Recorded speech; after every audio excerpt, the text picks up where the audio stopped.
সবাই দেখো, আমাদের এই রুমে কিন্তু একটা বড় কালার সাপ, 1.5 হাত মতো হবে।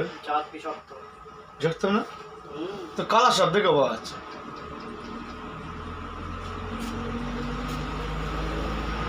কিন্তু এটা ছিল এবার দিনের বেলা ঢুকছি, বলো দিনের বেলা ঢুকেছি, রাতে হোক যখন হোক ঢুকেছে। এখন তো এইভাবে আমরা ছিলাম ওপেন ভাবে, এখানেই বসে রয়েছে এইভাবে।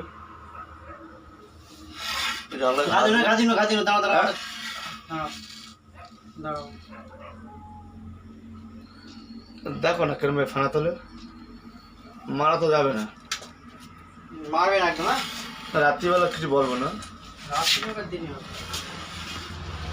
এমনি এই সাপ মেরে দে, সাপ জিনিসটা মারতে হয় না না একদমই না, হ্যাঁ একদমই না, ও ভাদিয়ে অন্যদিকে পার করে দেবে। ফেনা ফেনা তুলে দেখো তো।